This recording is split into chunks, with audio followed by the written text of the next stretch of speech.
escuta. Samuel, Samuel, quem te chama é o teu Deus. Ouça a voz de Deus, ouça a voz de Deus, quem te chama é o teu Deus. A paz do Senhor Jesus.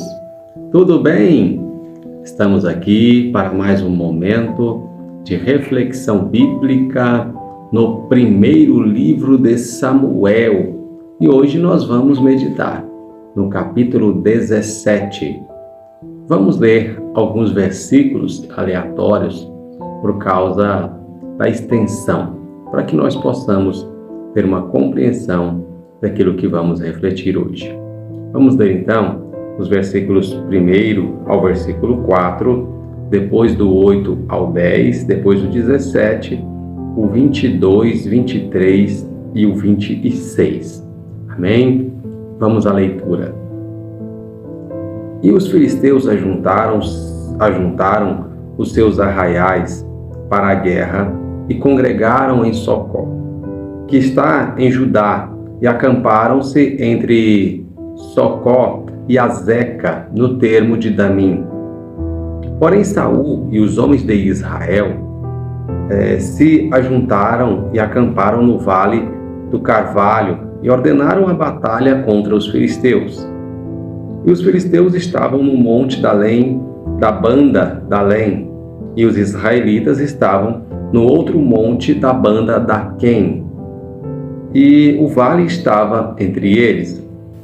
Então saiu do arraial dos filisteus um homem guerreiro, cujo nome era Golias, de Gate, que tinha de altura 6 côvados e 1 palmo. Versículo 8.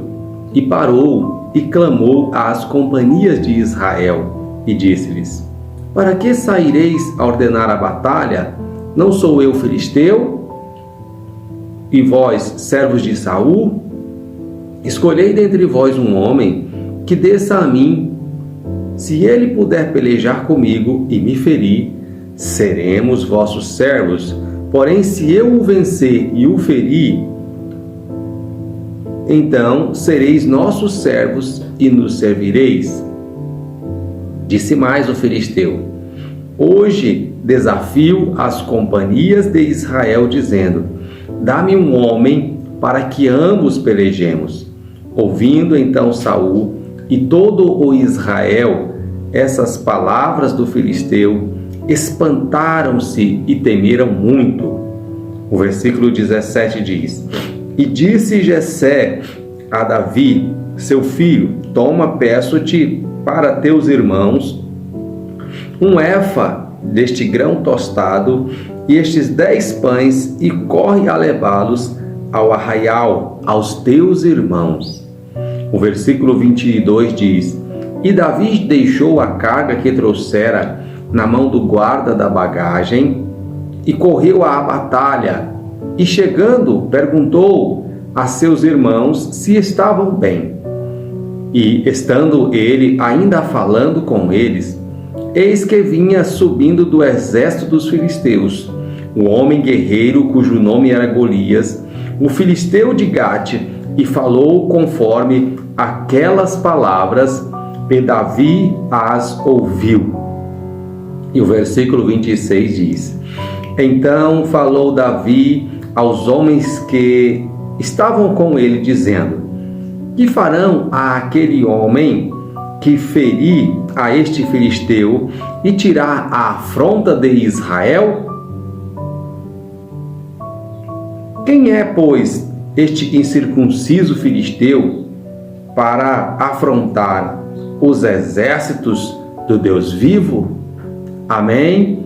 Queridos, antes de entrarmos especificamente neste capítulo, eu quero retomar o capítulo anterior, onde nós fizemos a última leitura.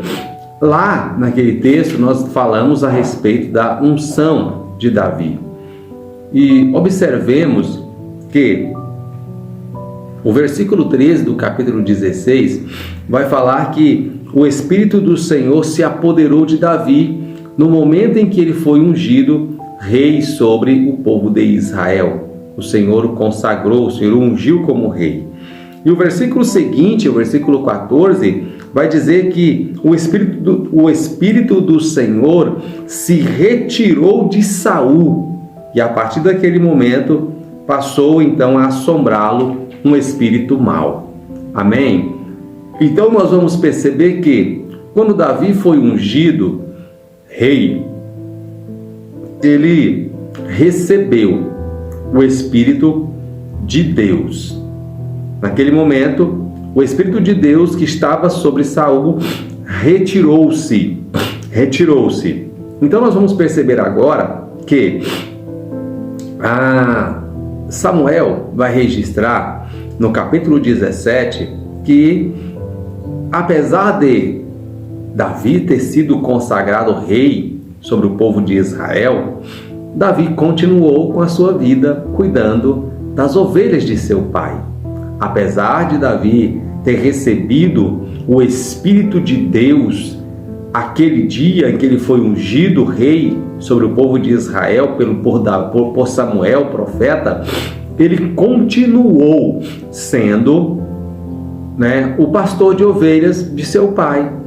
Isso é muito claro quando nós vemos aqui que, depois daquele acontecimento, nós vemos então que os filisteus ordenaram batalhas. Os filhos de Jessé, aqueles primeiros que foram ali apresentados diante de Samuel, foram convocados para esta peleja. E a Bíblia então vai nos dizer aqui que naquela batalha havia um guerreiro que tinha uma característica específica. Era um guerreiro valente, e este transmitia medo às pessoas, e ele era ali a arma principal que os filisteus tinham naquela batalha. Então a Bíblia diz que ele afronta o povo de Israel, dizendo que ele queria apenas que fosse uma luta de um homem para um homem, ele, um gigante, e um homem dos filhos de Israel.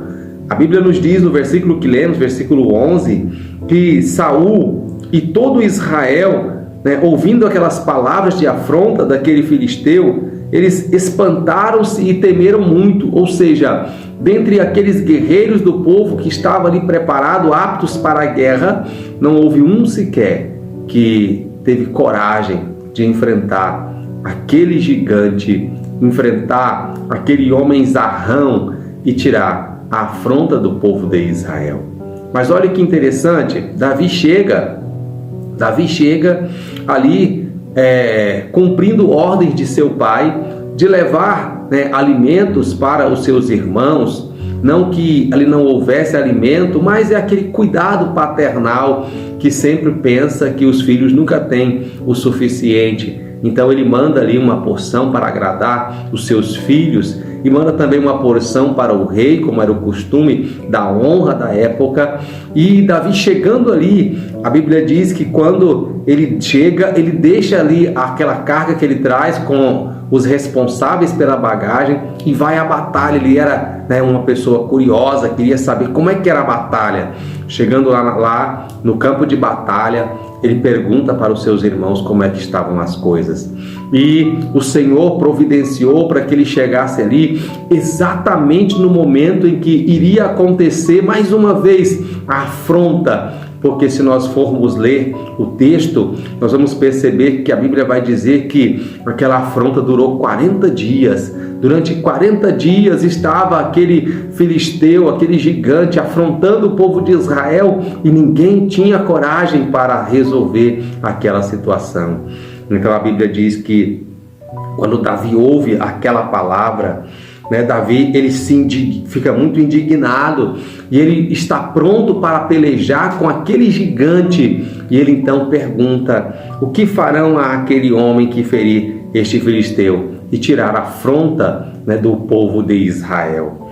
Ele então faz assim a seguinte afirmação: quem é, pois, este incircunciso para afrontar o exército do Deus vivo? Ou seja, Davi ele leva aquela batalha para o campo espiritual. Davi ele leva aquela batalha para o campo espiritual. Por quê? Para o povo de Israel, aquele era um homem de guerra, um homem valente. Para Davi, ele era apenas um homem sem aliança. Ele era apenas um homem sem compromisso com Deus. E Davi sabia que entre um homem com compromisso com Deus e um homem com compromisso com Deus, a vitória era certa daquele que está dentro do propósito da vontade de Deus. Não tem como perder uma batalha destas. Então, meus queridos, nós vemos aqui que Davi se dispõe a lutar contra aquele gigante filisteu, porque o Espírito de Deus estava sobre Davi e ele não temeu porque ele sabia que ele estava do lado do Senhor, estava do lado da aliança, pois a declaração de Davi é: quem é, pois, este incircunciso filisteu? Em outras palavras, Davi estava dizendo: quem é este homem sem aliança? Quem é este homem sem a proteção de Deus? Quem é este homem que, além de ser um homem sem aliança, sem a proteção de Deus, ainda afronta aqueles que têm promessa de Deus, ainda afronta aqueles que têm aliança com Deus? Quem é, pois, este homem? Meu querido, talvez você é uma pessoa que tem a aliança com Deus. Talvez você é uma pessoa que tem, a promessa da bênção de Deus sobre a sua vida e você não sabe valorizar o quanto isto é importante, o quanto isto é um diferencial na sua vida. Davi entendeu e usou isso como recurso ao seu favor para vencer aquela batalha contra aquele gigante. Eu não sei qual é a sua batalha, eu não sei qual é o seu gigante, mas eu sei que se você tem uma aliança com Deus, eu sei quem é Deus, eu sei quem é o Senhor, eu sei que a vitória, ela é sua, a vitória, ela é nossa, a vitória, ela é do povo que serve ao Senhor e que tem esta convicção de que Ele é poderoso para fazer muito mais abundante do que aquilo que nós pedimos ou que nós pensamos. Deus abençoe você, Deus abençoe a sua casa, a sua família, que em nome de Jesus você seja um homem, uma mulher que tenha uma aliança com Deus e que esta aliança faça a diferença na sua vida nos momentos de necessidade. Amém? Obrigado pela sua companhia, continue conosco, até a próxima.